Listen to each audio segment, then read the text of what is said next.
Hello all, last வீடியோவில் நம்ம என்ன பார்த்தோம் அப்படின்னா யூஸ் ரெஃப் அப்படின்னா என்னன்னு பார்த்தோம். இந்த யூஸ் ரெஃப்ங்கிறது என்னன்னா ஒரு HTML எலமெண்ட்டை டைரெக்டாக அக்சஸ் பண்ண நம்மளால முடியும் இந்த யூஸ் ரெஃப் யூஸ் பண்ணி. ஓகேவா? இப்போது சிஎஸ்எஸ்ல நம்ம செலக்டர்ஸ் அப்படின்னு படிச்சிருப்போம். இதே ஜாவா ஸ்கிரிப்ட் வரும்போது டாம் கான்செப்ட் அப்படின்னு படிச்சிருப்போம். இதே ரியாக்டில் ஒரு எலமெண்ட்டை நான் டைரெக்டாக அக்சஸ் பண்ண யூஸ் ரெஃப்ங்கிறத நான் யூஸ் பண்ணிப்பேன். ஓகேவா? சரி, ஓகே. இந்த வீடியோவில் நம்ம என்ன பார்க்க போகிறோம் அப்படின்னா ப்ராப்ஸ் ட்ரில்லிங்.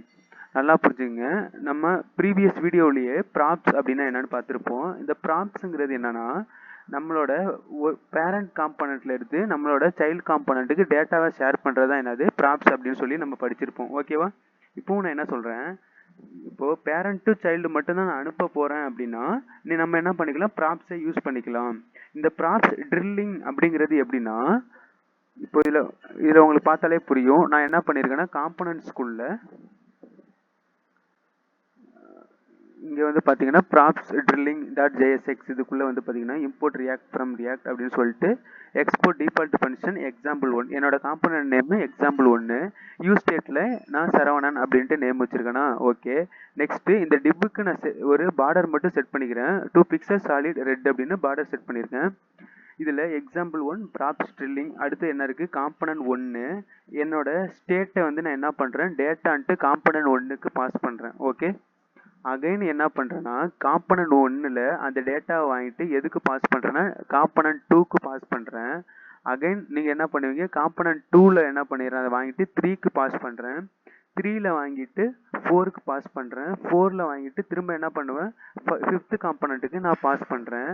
யூஸ் பண்ணுறதும் யூசர் நேம் ஈஸ்ன்னு சொல்லிட்டு அந்த டேட்டாவில் என்ன நேம் இருக்கோ அதை நான் இங்கே யூஸ் பண்ணிக்க போகிறேன். ஓகே, இப்போ என்ன சொல்ல வரேன்னா, நான் வந்து காம்பனன்ட் 1க்கு தான் டேட்டாவை ஷேர் பண்ணேன். நான் திரும்ப எங்கே வந்து நான் அதை யூஸ் பண்ணுறேன்னா 5 தான். அப்போது 1 to 5 என்னால் டைரெக்டாக வர முடியாது. அதுக்கு இடையில உள்ள காம்பனண்ட்டை நம்ம என்ன பண்ணுவோம், டேட்டாவை ஷேர் பண்ணி தான் வந்துட்டுருக்கோம். ஆனால் என்ன பண்ணல, யூஸ் பண்ண கிடையாது. நீங்கள் பார்த்தீங்கனாலே உங்களுக்கு புரியும். ஓகேவா? அப்போ இதை தான் என்னன்னு சொல்கிறோம், நம்ம ப்ராப்ஸ் ட்ரில்லிங் அப்படின்னு சொல்லுவோம். இப்போ உங்களுக்கு எக்ஸாம்பிளோட பார்த்தா புரிஞ்சிடும். இப்போ நான் அதை இந்த காம்பனண்ட்டை இங்கே இம்போர்ட் பண்ணிக்கிறேன்.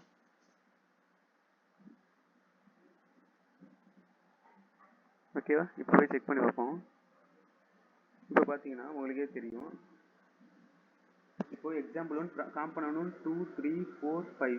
அப்போது இங்கே தான் இந்த யூசர் நேம் சரவணன் அப்படின்ட்டு எனக்கு பிரிண்ட் ஆகுது. அப்போ ஏன் நான் காம்பனன்ட் 1க்கு இதை வந்து பார்த்தீங்கன்னா நான் பாஸ் பண்ண டைரெக்டாக 5த்துக்கே பாஸ் பண்ண முடியும்ல, அப்படி நார்மலாக நம்மளால் பண்ண முடியாது.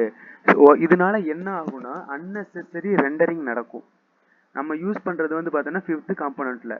ஆனால் இது 3 4 இதெல்லாம் கிராஸ் பண்ணி தான் என்ன பண்ணணும், நமக்கு வர மாதிரி இருக்குது. அப்போது இதை நம்ம என்ன பண்ண போகிறோம், ஓவர் கம் பண்ணுறதுக்கு தான் யூஸ் கான்டெக்ஸ்ட் அப்படிங்கிற ஒரு ஹூக்கை யூஸ் பண்ணுவோம். நெக்ஸ்ட் வீடியோவில் நம்ம என்ன பார்ப்போம் அப்படின்னா இந்த யூஸ் கான்டெக்ஸ்ட் அப்படிங்கிறது என்னங்கிறத பற்றி தெளிவாக பார்க்கலாம். Okay, thank you.